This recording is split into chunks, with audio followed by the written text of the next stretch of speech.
Хоромтргийн үзэгчдээ сайхан амарцгааж байна уу? Монголын мэдээгийн талхаас бэлтгэн явуулдаг цагийн хурд мэдээллийн хөтөлбөрийн баасан гарагийн дугаар эхлэхэд бэлэн боллоо.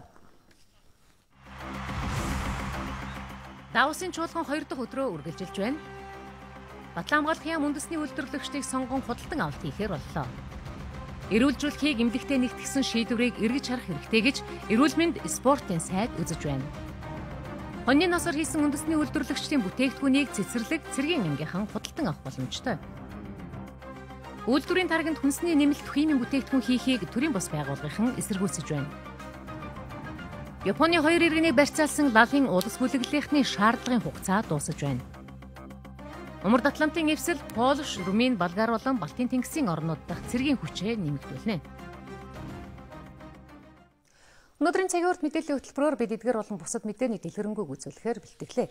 Швейцарын Давос хотоос одоо үзүүлэх мэдээллийг ирүүллээ. Давосын эдийн засгийн чуулганы хүрээнд зохион байгуулагддаг уулуурхай металлург, усны асуудал, мөн авилгын эсрэг салбар хуралдаанууд болон дэлхийн эдийн засгийн лидерүүдийн салбар уссан уулзалтанд Монгол улсын ерөнхийлөгч Элбэг Дорж оролцож Монгол улсын байр суурийг илэрхийллээ. Эндээс бид эдийн засгийн салбар төвжлийн ямар стратеги баримтлах вэ гэдэг чиг хандлага тодорхойлдог. Манай улс уулуурхайтай энэ тэнцүү дэд бүтцийн бүтээн байгуулалтын ажлыг цаг алдалгүй эхлүүлэх, мөн 2 хөршийнхөн төрийн тэргүүнтэй ярьсан олон төслүүдийг урагшлуулах, хөдөө аж ахуйн салбарын эдийн засагт үзүүлэх нөлөөллийг дээшлүүлэх явдал чухлаар тавигдаж байна гэж хэлсэн байна. Эхлээд эдийн засгийн асуудлуудыг хүргье. Газрын тосны тухайд хар алтны үн нэг хэсэгтээ унах төлөвтэй байгаа. Байдал хүндрэхэд Америкийн газрын тосны худалдан авалт багасж, өөрсдөө занараас шатхуун гаргаж авдаг болсонтой нэг талаараа холбоотой гэж үзэж байгаа юм а. Хар алтны үнийн уналт компаниудын зардлыг бууруулахад эерэг талтай, түнчлэн Оросын улбооны улсын эдийн засаг газрын тоснаас шууд хамааралтай учраас эдийн засаг нь энэ онд нэлээд хүнд байх нэ.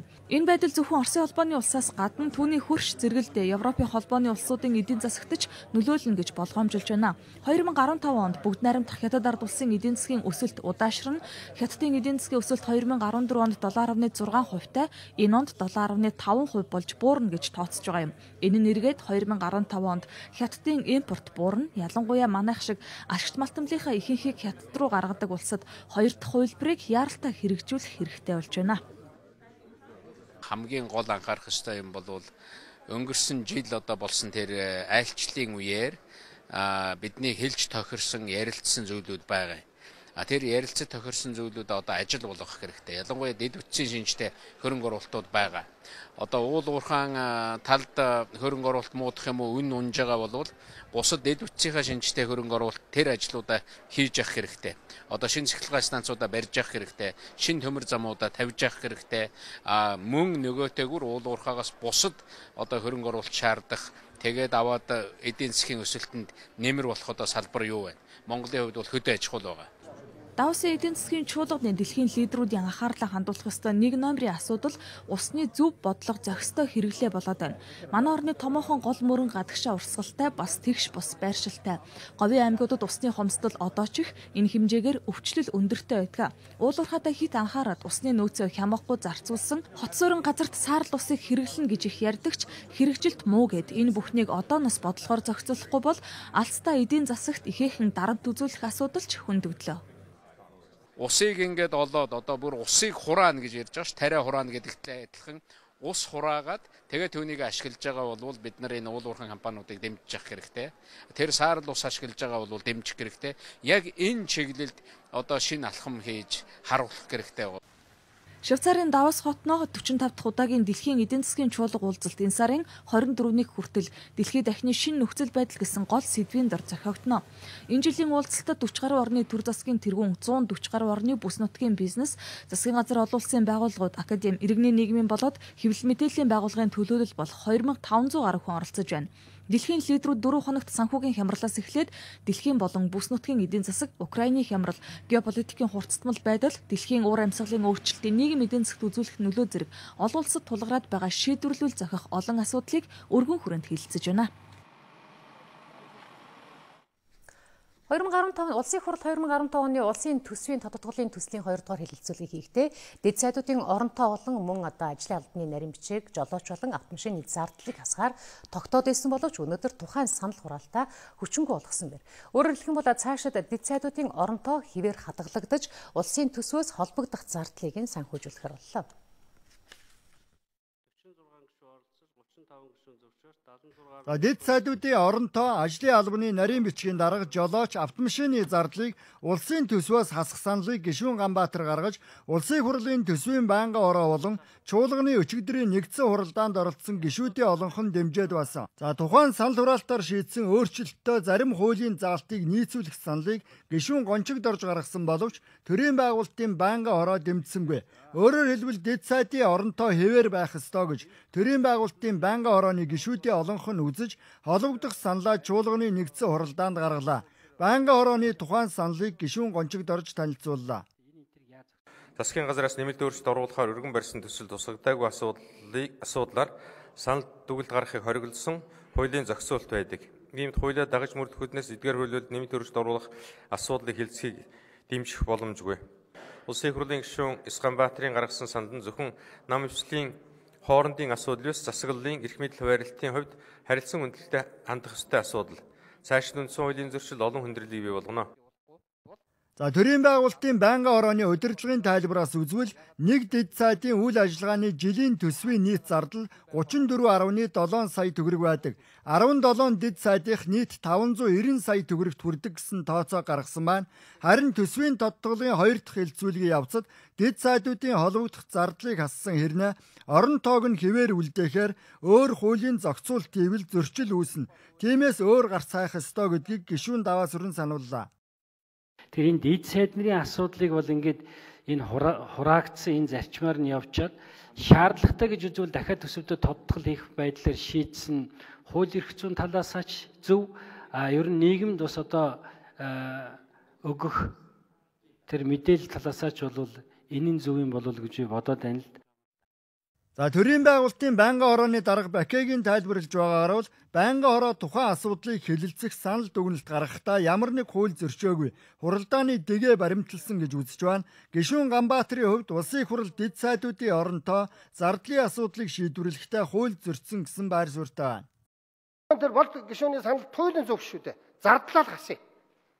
Бид өнөөдөр ард иргэдийн хямрал биднээс болж хямарсан. Ганбаатарыг оролцуулаад биднээс болж хямарсан. Энэ хямралд нь тодорхой хэмжээгээр бид ёс зүйн хувьд бас хариуцлага үүрье. Намууд бас дэд сайдууд, үндсэн хууль дэд сайд гэж байхгүй шүү дээ. Сайд төрийн нарийн бичгийн дарга гэж хоёр л байгаа. Популизм хийж болно.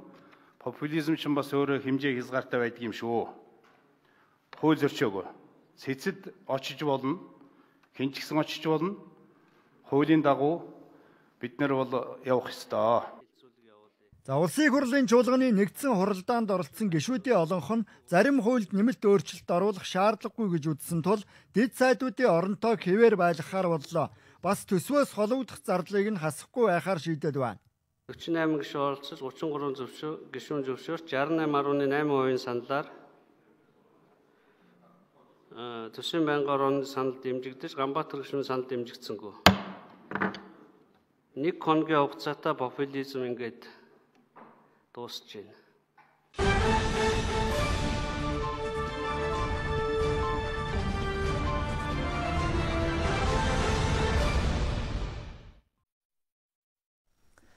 Монгол Улсын Батлан хамгаалах салбар үндэсний үйлдвэрлэгчдэд дэмжиж бараа бүтээгдэхүүн авах санамж бичигт гараа үсэг зурлаа. Энэ нь төрийн мөнгөөр худалдан авалт хийхдээ дотоодын бараа бүтээгдэхүүн сонгох ажлын эхлэл болж байгаа. Санамж бичгийн хүрээнд Батлан хамгаалах салбарт шаардлагатай хэрэгцээний 90% үндэсний үйлдвэрлэлээс сонгохоор болсон байна.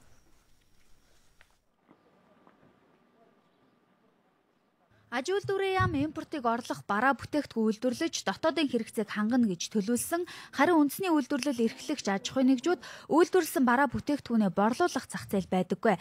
Тиймээс дотоодын үйлдвэрлэж чадах 10 гаруй нэр төрлийн бараа бүтээгдэхүүний галийн татварыг нэмнэ. Мөн төрийн байгууллагууд худалдан авалт хийхдээ жижиг дунд үйлдвэр эрхлэгчид болон дотоодын үйлдвэрүүдэд дэмжснээр гадагшаа чиглэх мөнгөний урсгал саарна гэж тооцоолж байна. Цаашдаа Монгол орон импортынхаа хэрэглээг хязгаарлах дотоодынхаа бүтээгдэхүүнийг худалдан авах ийм бас санаачлал бол маш идэвхтэй өрнөж байгаа ард нийтийн дундчилсан ийм өргөн бололцоо байгаа. Тийм учраас бид бол манай дотоодын үйлдвэрлэгчдээ зөвхөн бараа бүтээгдэхүүний нээлтийн тухай асуудал биш, чанар стандартыг хангах, хэрэглэгчдийнхээ таашаалд нийцсэн ийм стандартын бараа үйлдвэрлэх тал дээр бас анхаарч ажиллах ийм үүрэг хариуцлага бидний өмнө оногдож байгаа гэдгийг би онцлон тэмдэглэхийг хүсэж байна. Энэ чиглэлээр бол хамтран ажиллахад бэлэн байна. Тэгээд тодорхой асуудлаар аж үйлдвэрийн яамтайгаа, батлан хамгаалах яамтайгаа мэрэгжлийн төвшөнд ярилцаад одоогийн эрхэлж байгаа үйлдвэрлэлүүдэд өргөтгөх, манай хэрэгцээг бас судлаад шин ямар одоо үйлдвэрлэл нэмэгдүүлж, шинээр үүсгэж хөгжүүлж болохоор байна. Энэ болгоныгоо манай хувийн хвшлийнхэн судлаад манай одоо яамны мэрэгжлийн хүмүүстэй хамтарч ажиллаарай гэдгийг хэлэх байна. Хувцас үйлдвэрлэгч аяллийн компаниуд 55 нэр төрлийн 500 гаруй бараа бүтээгдэхүүнийг батлан хамгаалахын салбарт нийлүүлдэг. Орд ирний цагаан хэрэгслээс эхлээд формын хувцас үйлдвэрлэдэг байна. Тэдэнд тоног төхөөрөмж, ажиллах хүч хангалттай байгааг онцлсан юм а. Санамж жижигт гарын үсэг зурснаар дотоодын үйлдвэрлэлийн 55 нэрийн бараа бүтээгдэхүүн буюу одоо 660 мянган одоо үйлдвэрлэлүүдийг одоо бараа бүтээгдэхүүнүүд дотоодын үйлдвэр тэр дундаа манай эдлийн салбарынхан авч үйлдвэрлэх давуу эрх биднэрт бас гараад ирж гисэн байна. Бас нэг 5 жилийн өмнөхийгээ бодвол эдлийн үйлдвэрийн салбарууд босож ирсэн, үйлдвэрлэх бүрэн хүчин чадалтай болсон байгаа. Сүүлийн үеийн тоног төхөөрөмжүүдээр бүрэн хангагдсан байгаа. Хүн хүч хүртэл сүүлийн 3 жилийн дотор ирсэн эмгцэн 4-5 мянган оюутлчид ажлын байртай болчихсон байгаа.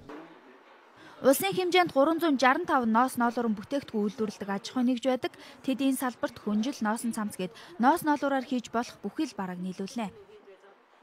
Цэргийн албаагч гэдэг чинь хүмүүс шүү дээ. Адилхан ноосон цамц өмсгч жишээтэй, тийм оймс өмсгч жишээтэй. Энэ бүхнийг одоо манай үйлдвэрүүд үйлдвэрлэж байгаа.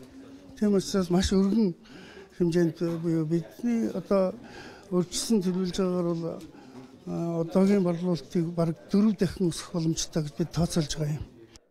Батлан хамгаалах салбар үндэсний үйлдвэрлэлээ дэмжиж эхэллээ. Зөвхөн хувцас хэрэглэл бараа бүтээгдэхүүнээс гадна хүнсний бүтээгдэхүүн аж ахуйн бараандаач үндэсний үйлдвэрлэлээ хэрэглэнэ. Яг ийм зарчмаар төрийн байгууллагууд үндэсний үйлдвэрлэлээ дэмжиж эдийн засгийн хямралыг хамтдаа давах боломж байгааг аж үйлдвэрийн салбарынхан онцлсан юм а. Манай улсад 3000 гаруй жижиг дунд үйлдвэр эрхлэгчид байдгаа гэсэн албан бус тоо байдаг байна. Тэдний ихэнх нь өрхийн буюу бичил бизнес эрхлэгчид байдаг. Жижиг дунд үйлдвэрлэл эрхлэгчид үйлдвэрээ өргөдгөх мөн техникийн шинжилгээг сонирхол байдаг ч гэсэн зах зээл нь байдгүй байна. Харин одоо төр худалдан авалтаараа дотоодынхон үйлдвэрийг дэмжиж өгөх юм бол үндэсний томоохон үйлдвэр болж өсөх боломжтой байна гэж тэд харсан байна.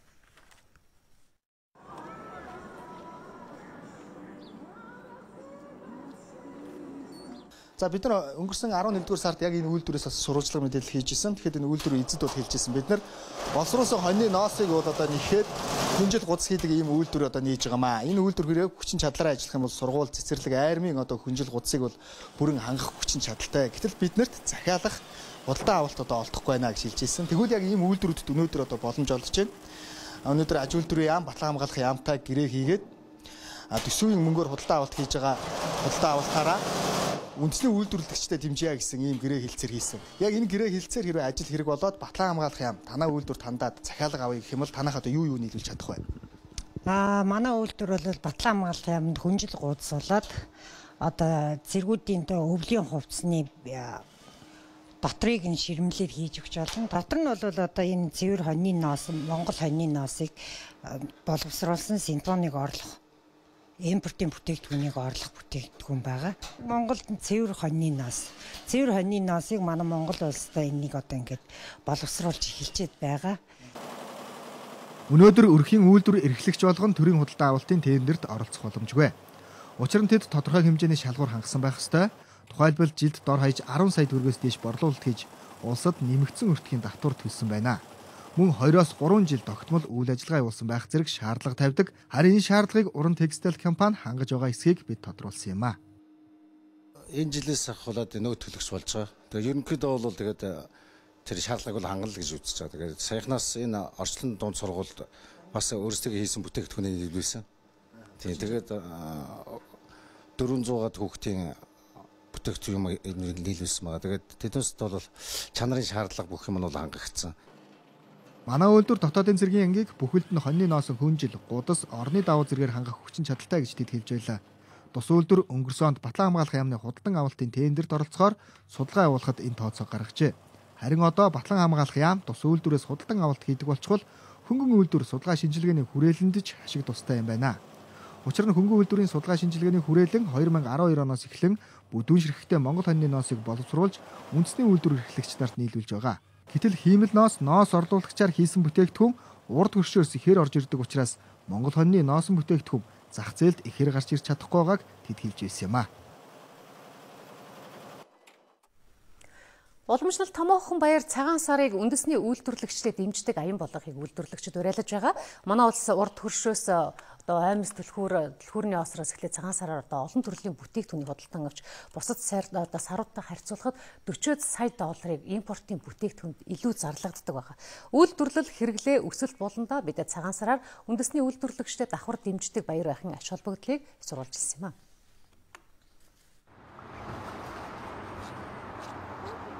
Улаанбаатар төмөр замын буудлын ойролцоох үндэсний үйлдвэрлэлийн 2 дэлгүүрт Монголд үйлдвэрлэсэн түлхүүрийн оосроос эхлээд их хаан хатны хөрхтэй ханын цаг, шатар, арьсан зургийн цомог гээд уламжлал, ёс заншлах хадгалж уралсан олон бүтээгдэхүүн сар шинийн бэлгийн сонголтод багтжээ. Монголын түүхийг дүрсэлсэн арьс ширэн түлхүүрийн оосор 990 төгрөгнөөс эхэлж байна. Учир нь үйлдвэрлэгчид сар шинийн баяраар иргэдэд татах гэж хямдралтай үнийн аян зарлжээ. Энэ бүхний ард олон хүн хүч хөдөлмөр зарцуулж гологдол болчихгүй хүний нүүр тахлах эдэлгээтэй утга агуулгатай бүтээгдэхүүн үйлдвэрлэх гэж ажиллаж байна. Жишээ нь миний гартагаа энэ онсон тоглоом бол хүүхдэд өгөхөд тухайн хүүхэд өөрийгөө хөгжүүлээд бас Монгол уламжлалаа мэдээд авах тэр боломжийг олгож байгаа юм а. Тэгэхээр яг бидний ирсэн энэ үндэсний үйлдвэрийн одоо энэ тасаг гэхэд хичнээн төрлийн яг энэ хүнд хэрэгтэй бэлэг дурсгал үйлдвэрлэж байгаа юм баг. Одоо бүгдээрээ тодруулцгаая. Өнөөдөр танад яг энэ онсон тоглоомтой адилхан хүүхдэд бэлгэлчээр за хүмүүст бэлгэлчээр тэр өв уламжлалыг хадгалсан хэдэн төрлийн бэлэг дурсгал байна. Тоо томшгүй 100 мянган гаруй төрлийн бараг байгаа. Одоо энэ бүтээгдэхүүний үдгт имэйлтэй хөгдөг нэртэй байгаа. Ширээн дээрээ та үзэгнийхээ савыг хийчих, үзэг саваа хийж болно.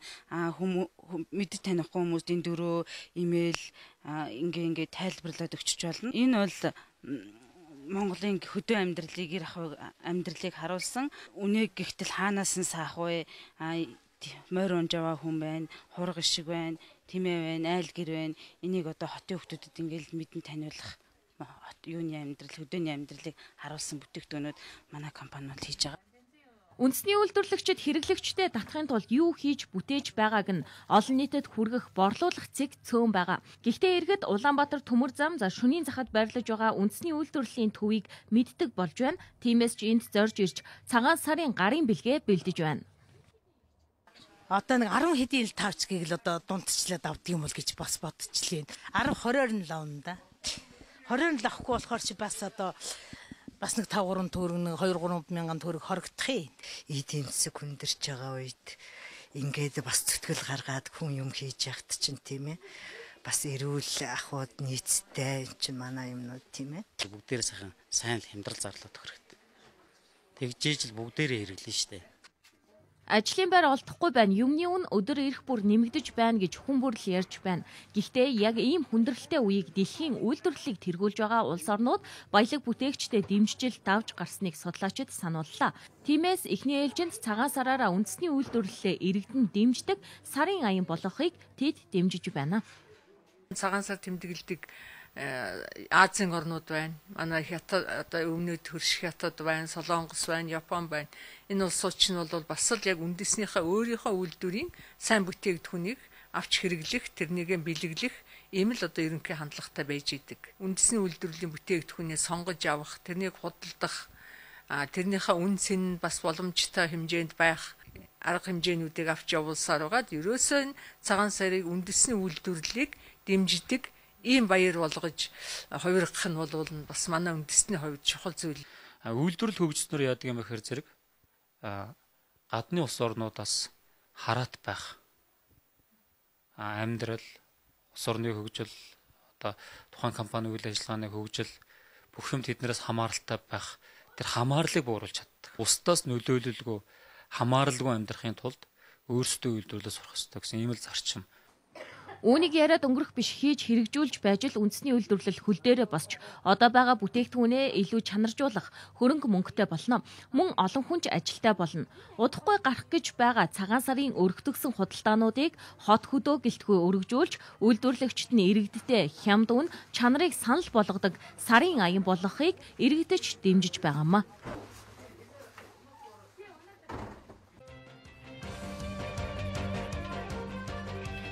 Эрх даваа гарах цахимаар газар өмчлөлийн 2 дугаар ээлжийн захиалга эхэлнэ. Газар авах хүсэлттэй иргэдээс ажлын 15 хоногийн хугацаанд өргөдлийн хүлээж авах юм байна. Харин үүний дараагаар сонгогдсон иргэдэд гар утсааруулан цахим хаягаар мэдэгдэнэ. Өнгөрсөн оны 8 сараас явуулсан эхний ээлжийн газар олголтод 1000 гаруй иргэд өргөдлөө өгөөгүй улмаас 3 байршилд тодорхой хэмжээний газар үлдсэнийг энэ удаад нэмж оруулахаар болсон байна. Өнөөдрийн байдлаар 281,400 иргэн газар авах хүсэлт ирүүлснээс 13,500 гаруй иргэн газар өмчлөлийн гэрчилгээг авсан байна.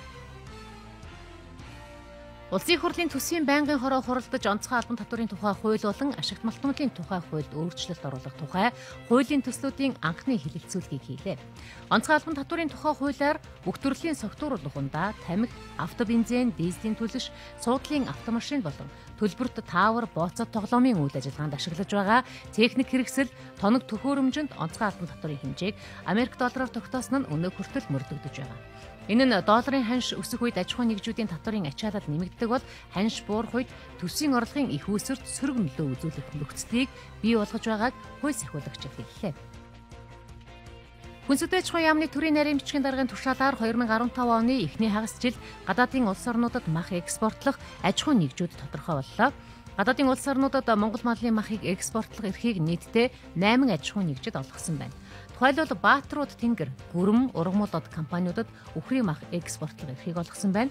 Энэ жилийн эхний 6 сард манай улс нийтдээ 4051 тонн адуу үхрийн махыг экспортлоно.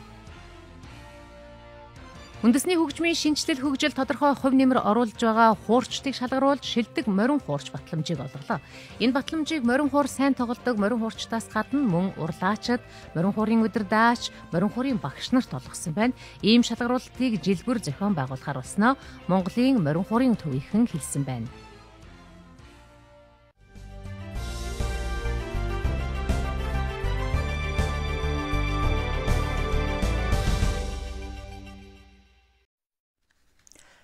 Арх хэтрүүлэн хэрэгэлсэн иргэдийг эрүүлжүүлэх үүргийг эрүүл мэндийн байгууллагуудад шилжүүлэхээр 2013 оны 7 дугаар сард улсын их хурл холбогдох хуульд нэмэлт өөрчлөлтийг оруулсан.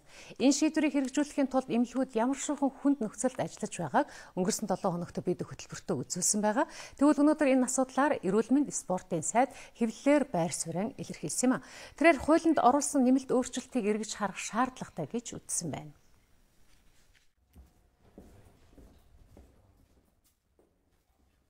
Согтууруулахундаа хэтрүүлэн хэрэглэсэн этгээдийг албатан эрүүлжүүлэх тухай хууль 2003 онд батлагдсан байдаг. Энэ хуулиар дээрх үүргийг цагдаагийн байгууллага хариуцсан хүлээж ирсэн.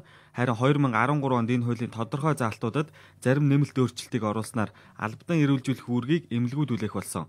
Хүний эрхийг зөрчихгүй архины хордлогод орсон иргэддээ эрүүл мэндийн үйлчилгээг үзүүлдэг орчныг л бүрдүүлэх зорилготой гэж хууль санаачлагч нь тайлбарлаж байсан. Гэхдээ эмнэлгүүдэд үүсэж байгаа бодит нөхцөл байдлыг сурвалжлахаар өнгөрсөн 7 хоногт биднийг ажиллах явцад дээрх хуулийг хэрэгжүүлэх боломж нөхцөл алгаа гэж эмчнэр хэлж байсан юм а.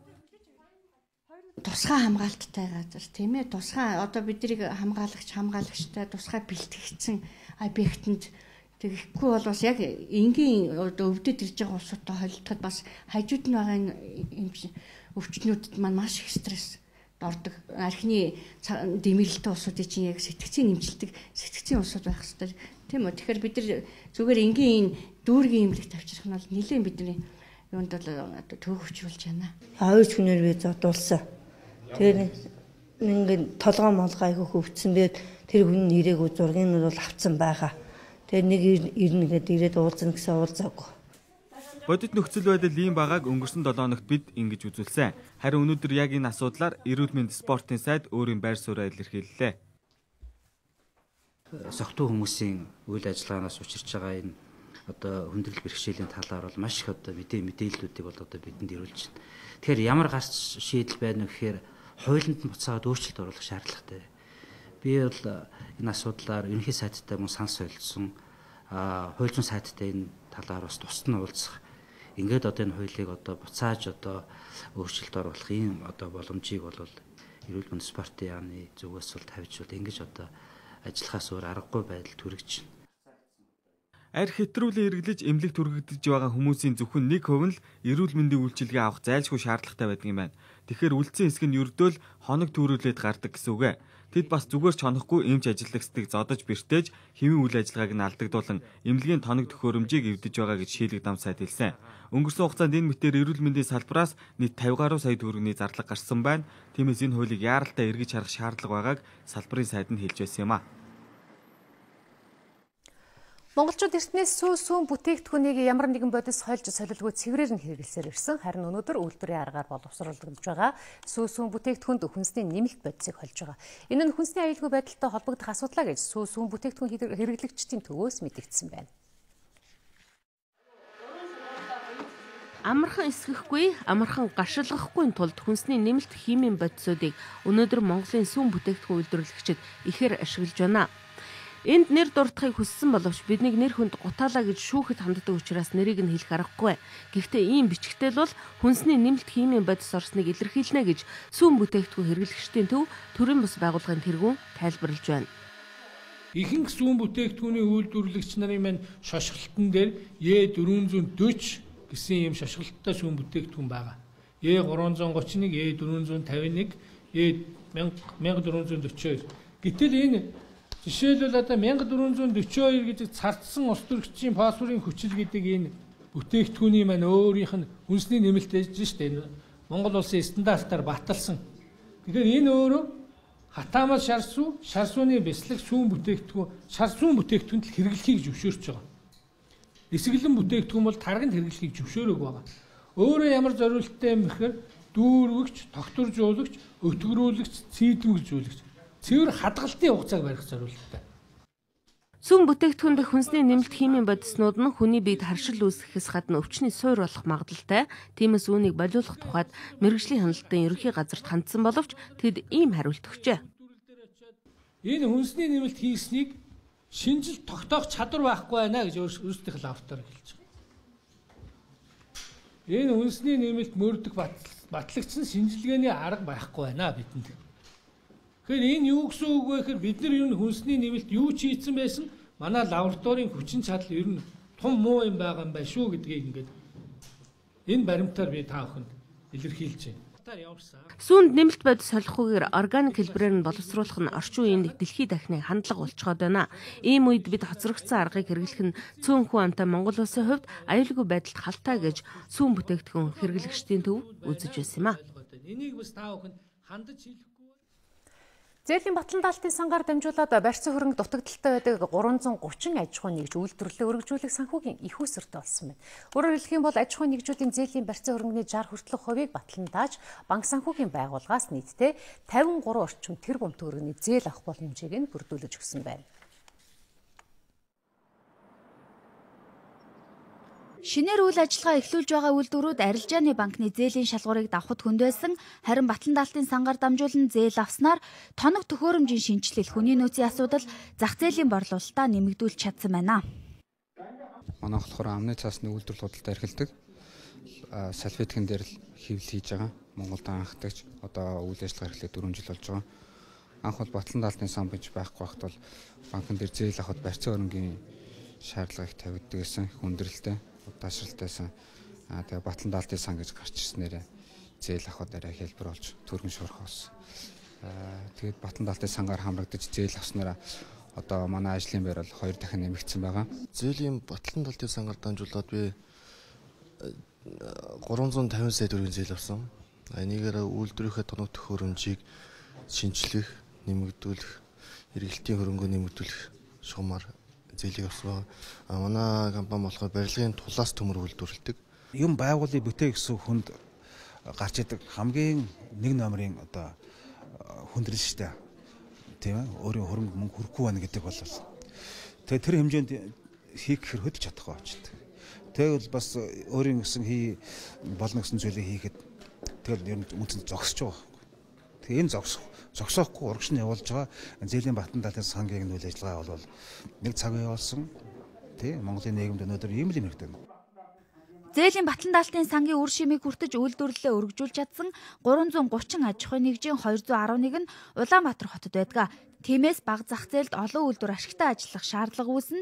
Зээлийн Батлан даалт гаргаж өгөөд санхүүгийн дэмжлэг үзүүлэхээс гадна үйлдвэрлэл эрхлэгчдийн менежментийг сайжруулж чадвал ашигтай ажиллах боломж байдаг. Тиймээс өнөөдрийн сургалтыг зохион байгуулсан юм а. Ер нь жижиг дунд үйлдвэр эрхлэгчид маань бол тийм нэг менежментийн эрсдэл бол нэлээд байдаг юм байна гэсэн ийм ер нь тийм судалгаа бол байдаг. Тэгэхээр энийг нь аль болох багасгах арга юу байна? Энд нь бид нар яаж тусалж болох вэ гэхээр энийг сургалтаар дамжуулж өөрсөнд нь менежментийн тэр арга барилыг олгоё. Зөвлөгөө өгье гэж байгаа. Тэгэхээр энэ сургалтанд бол хүмүүс маань өөрсдөө мотивацтай тийм ээ. Хүсэл сонирхолтойгоор оролцох хэрэгтэй байдаг. Батлан даалтын сан хамтран ажилладаг аж ахуйн нэгжийнхээ үйл ажиллагаанд тогтмол хяналт мониторинг хийж ирсэн аж ахуйн нэгжүүдийн дунд энэ төрлийн сургалт зохион байгуулснаар эрсдлийг бууруулах, бизнесээ өргөжүүлэх чадамж бүрдүүлэх юм а.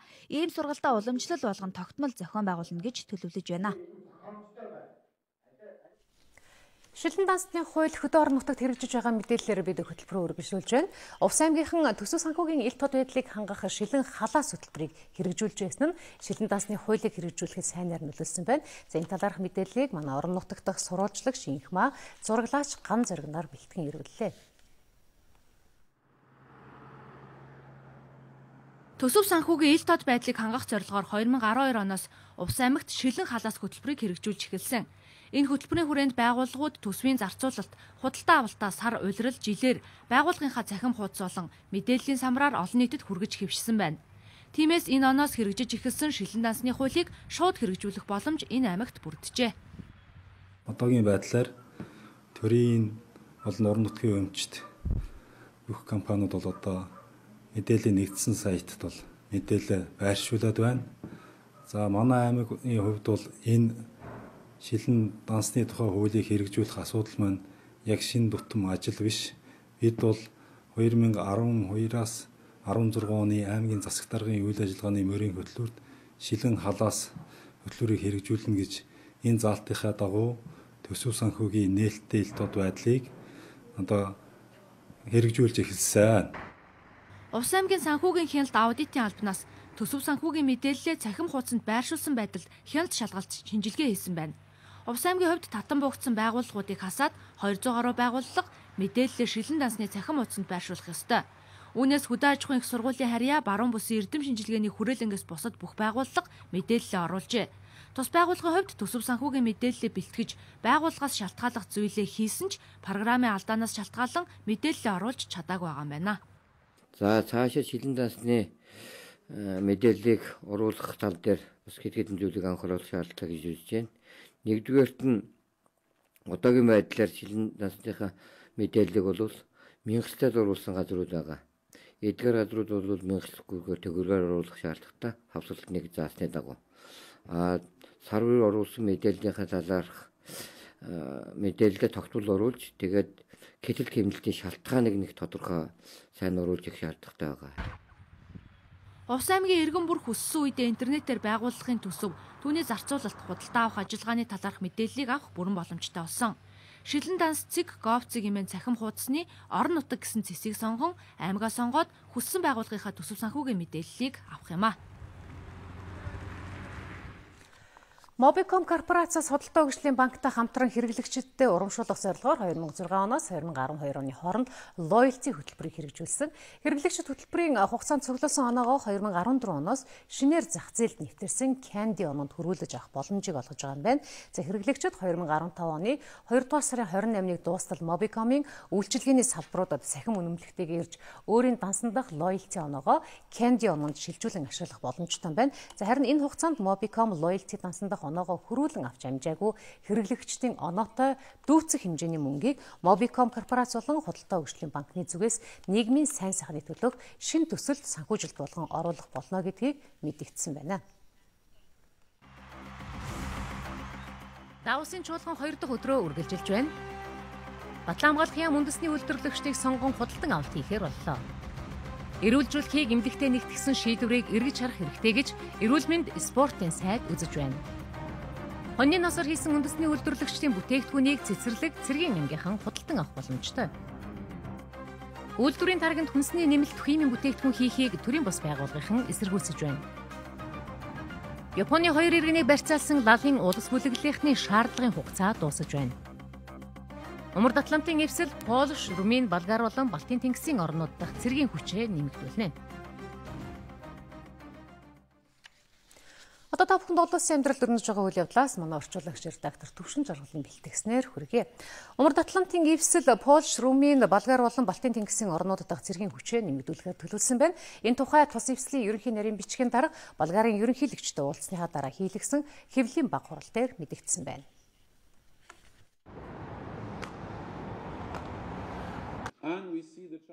Түншүүдийнхээ итгэлийг сэргээж тайтгаруулахын тулд Болгар болон зүүн Европын бусад орнууд дахь НАТОгийн хүчнийг бэхжүүлэх шаардлагатайг бид бүгд харж байгааг онцлон хэлхийг хүсэж байна.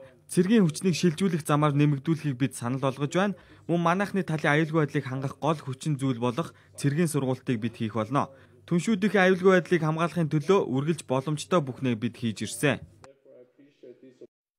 За мөн тэрээр хар тэнгис дэх НАТОгийн байлдааны онгоцуудын тоог нэмэгдүүлэх шаардлагатай гэж үзэж байгаагаа мэдгдсэн юм. За үүний зэрэгцээ Умард Атлантын эвслийнхэн өндөр бэлтгэлтэй хүчнийг эмхлэн зохион байгуулах ажлаа үргэлжлүүлж НАТО болон үндэстнүүдийн зэвсэг хүчний чухал холбогч болох зүүн Европын холбоотон орнуудын нутаг дэвсгэрт хяналт командлын системүүдэд байрлуулах амласан юм а. НАТОгийн цэргийн зөвлөл зүүн Европын болон Балтийн тэнгисийн Польш, Румын, Болгар, Латви, Литв, Эстони улсуудад олон улсын штаб байгуулахыг зөвшөөрсөн шийдвэрийг баталсан тухай тэрээр мэдэгдсэн нь хэвлэлийнхний онцолж байгаа бас нэгэн сэдэв болж байна. Одоо энэ шийдвэрээ эх сарын ихэнх гэхэд гишүүн улс орнуудын батлан амлахын сайд нарын уулзалтаар батлуулахаар төлөвлөж байгаа юм байна. НАТОгийн ерөнхий нарийн бичгийн даргын мэдэгдэж байгаагаар эдгээр штабууд нь болзошгүй аюулыг шуурхай мэдээлэх, цаг алдалгүй хариу барих үүргийг гүйцэтгэх ёстой юм байна.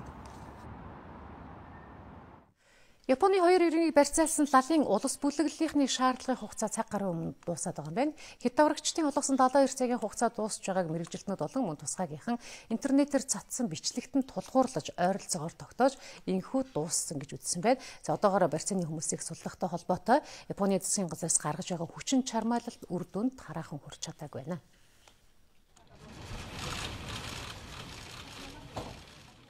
За энэ хооронд хэт даврагчдад барьцаалагдаад байгаа чөлөөт сэтгүүлч Кензи Готогийн ээж лалын улс бүлэглэлийнхэнд хандан захидал бичсэн байна. Тэрээр Гото лалын улсын дайчин биш учраас түүнийг суллахыг хүсэж байгаагаа илэрхийлжээ. За мөн хүн халуун цэгүүддэх хүүхдүүдэд туслахыг хүсдэг байсан бөгөөд үргэлж төвийг сагсан байр сууриас хандаж мэдээ сурвалжлагаа бэлтгэдэг байсныг энэ захидалтаа мэдэгджээ.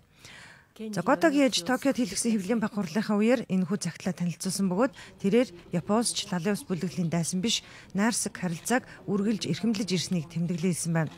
Өнгөрсөн мянмар гарагт лалын улс бүлэглэлийн дайчид Японы 2 иргэнийг барьцааснаа дүрс бичлэгээр баталж 200 сая Америк долларын барьцаа төлөхгүй бол тэднийг цаазлахаа мэдэгдсэн. За сүүлийн мэдээгээр барьцаалагдсан сэтгүүлч Гото бизнес эрхлэгч Юкова нарыг Сирийн Раки хотоос Алеппо руу шилжүүлсэн тухай Кёдо агентлаг дамжуулж байна. Тус агентлагийн их сурвалж Японы иргэдийг лалын улс бүлэглэлийнхэн нийслэлээ хэмээн нэрлэдэг Раки хотоос өнгөрсөн 17-ны өдөр Алеппо руу шилжүүлсэн байна. Үүнийг нь мөн олон хүн гэрчилнэ гэдгийг тэрээр баталсан байна. За түүнчлэн өөр их сурвалж тэднийг Сир, Иракийн хилийн ойролцоох нутгаар аваадсан гэж мэдээлсэн байна. За лалын улс бүлэглэлийн эсрэг хийж буй тэмцэл арга замын талаарх дэлхийн 21 орны төлөөлөгчдийн баг хурал өчигдөр Лондон хотноо боллоо. Мөн энэ үеэр лалын хэт аврагчдын игнэнд барууны орнуудын иргэдийг нэгтгэхгүй байхад чиглэгдсэн арга хэмжээний талаар хүндэж эхэлсэн юм а. Өнөөдрийн уулзалтаараа бид дан ганц лалын улс бүлэглэл бус Ирак, Сир төдийгүй өнөөдөр бидний ч өмнө толгомдоод байгаа хэт аврах үзлийн эсрэг шийдвэр төгс нэгдэлтэйгээр тэмцэхээ баталцгаалаа. Ирак, Сир дэх улс төрийн дэвшил дээрх орнууд дахь лалын улс бүлэглэлийнхнийг дарж ялалт байгуулахад онцгой чухал болохыг бид хүлээн зөвшөөрч байна. Хамгийн чухал нь бид хамтдаа тэмцэхээ баталсан нь лалын хэт аврах үзэл хүчирхийллийг дарахад чухал ач холбогдолтой юм а.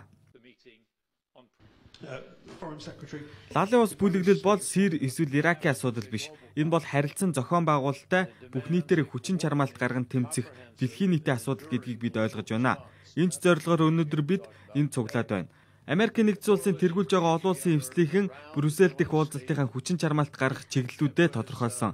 Юуны түрүүнд Иракчууд аюулгүй байдлаа биедээ хангах чадамжийг дээшлүүлэхэд туслах, гадны хөлсний дайчдын урсгалыг зогсоох, лалын хэт даврагчдын санхүүгийн их усүрийг нь таслах, хохирогчдод хүмүүлгийн тусламж үзүүлэх чиглэлээр бид үйл ажиллагаагаа идэвхжүүлэн ажилласаар байна.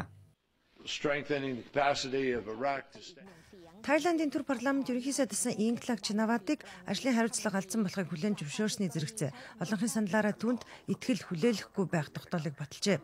За энэ тогтоолын дагуу Чинавад 5 жилийн хугацаагаар улс төрийн үйл ажиллагаа эрхэхгүй болж байгаа юм байна. За парламенттайгаа авилгатай тэмцэх хороо экс ерөнхий сайдыг хөдөө аж ахуйн салбарынханд дэмжлэг үзүүлэх, будаа худалдаа хөтөлбөрийг хэрэгжүүлэхдээ алдаа гаргасан гэж дүгнжээ. Инглаг Чинавад нь 2011 оны 8 дугаар сараас өнгөрсөн оны 5 дугаар сар хүртэл засгийн газрын тэргүүнээр ажиллаж байсан юм. За өнгөрсөн 8 дугаар сард тус улсад зэргийн эргэлт гарч түүнийг албан тушаалаас нь түлхэн унгасан билээ. Аргентины ерөнхийлөгч Кристина Фернандес де Киршнер прокурор Альберто Нисманы үхэл аллага байсан гэж үзэж байгаа мэдгдсэнийг мэдээллийн Телам агентлаг нийлсэн байна. Тэрээр үнийг батлах баримтаа авахгүйж Нисман амиа хорлоогүй гэдэгт эргэлзэхгүй байгаагаа илэрхийлсэн байна. За мөн Нисманыг амьд цэрүүн байхад нь ашиглаад хэрэгцээгүй боллоо гэж үзсэн амийг нь хороосон байх гэж таамаглаж байгаагаа ерөнхийлөгч илэрхийлжээ. Аргентины прокурор Нисман 1994 онд Буэнос Айрес хотын еврейчүүдийн төвдөр дэлбэрэлт тусан хэргийг мөрдөн шалгаж байсан юм. 86 хүн амьнасаа алдсан энэ халдлагыг иранчууд үйлдсэн гэж сэжиглэж байсан боловч тэдний эсрэг үүсгэсэн эрүүгийн хэргийг нь хүчингүй болгосон юм. Нисман Ирантай ашигтай гэрээ хилцээр байгуулсныхаа төлөө ерөнхийлөгч Киршнерийн захиалгаар сэжигтнүүдийг инх усулсан хэмээн буруутгаж байсан юм. За гэвч ерөнхийлөгчийг буруутгасан үндслээ батлах парламентын чуулганд оролцохын өмнөх өдөр амиа хорлсон байдалтай түүний цогцыг гэрээс нь илрүүлсэн юм а. Дэлхийн зах зээл дээрх нефтийн үн багахан хэмжээгээр нэмэгдэж баррел нь $50 даваад байгаа. Гэсэн ч стратегийн энэ түүхийн эдийн ханшны уналт олборлогч болон мөн экспортлогч орнуудыг ихээхэн алдагдлалд оруулсаар байгаа юм байна. Хэдийгээр Ирак, Венесуэлээс эхлээд олон орон хүсэл тавьж байгаач ОПЕК одоогоор олборлтынхаа хэмжээг бууруулахыг яарахгүй байгаа юм байна. За тэр дундаа ОПЕК-ийн нөлөө бүхий гишүүн Саудын Араб энэ санал санаачлагыг эрс няцаасаар байна. Швейцарын Давос хотод болж байгаа дэлхийн эдийн засгийн чуулга уулзсан дээр Иракийн дэд ерөнхийлөгч Алавигийн хүндсэн гол сэдв нь нефтийн үнийн уналт байсан юм. Тэрээр үнийн түвшин багахан хугацаагаар өөрчлөгдөхгүй. Харин энэ оны эцэс гэгтэл баррел нь 60, за эсвэл дээд тал нь $70 хүрч мэднэ гэж таамаглаж байгаагаа илэрхийлсэн юм а. Тиймээс тэрээр ирээдүйн хойж үеийнхнийхээ төлөө байр сууриа нэгтгэхийг уриалж ОПЕК-ийн гишүүн бос гэлтгүй бүх олборлогч, экспортлогч орнуудын уулзалтыг зохион байгуулах цаг болсныг сануулсан юм а. За нефтийн үнийн уналтаас болж Венесуэлд өнгөрсөн оны 6 дугаар сараас хойш валютын орлого нь 2 дахин буурчаад байгааж тус улсын төрийн тэргүүн цалин хөлс нэмэгдүүлэх амсныг нь олон нийт итгэл мутаахан хүлээн авлаа. Ерөнхийлөгч Николас Мадуро цалин тэтгэврийг 15%-аар нэмж ядуус болон оюутан залуус зориулж шинээр 400 мянган айлын орон сууц зархаа амлажээ. За гэвч энэ сайхан амлалт өглөө гэд өдөр тутмын амьдрал нь сайжирчихгүй гэж олон нийт үзэж байна. Өнөөдрийн байдлаар хүнсний бүтээгдэхүүн хомсдсон хിവэрэ байна. Засгийн газраас хомсдол үнийн өсөлтийн эсрэг хүчин чармаалт гаргаж байгаач наад захын хэрэглээний зүйлс авахын тулд иргэд уртаас урт дараалалд зогссоор байна.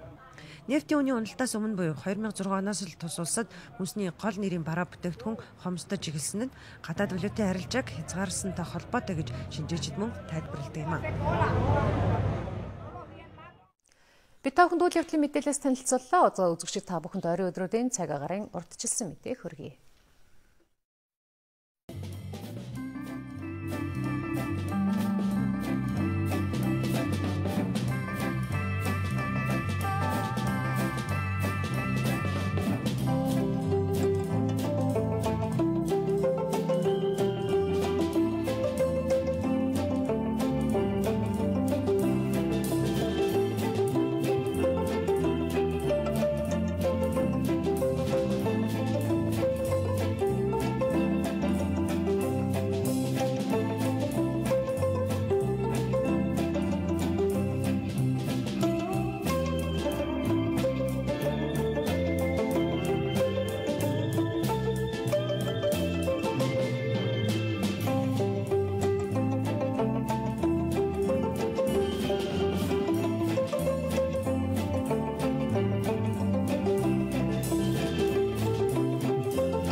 Бид та бүхэн цагийн урт мэдээллийн хөтөлбөрийн баасан гарагийн дугаараа хүргэлээ. Анхаарлаа хандуулсан үзэгч та бүхэнд баярлалаа.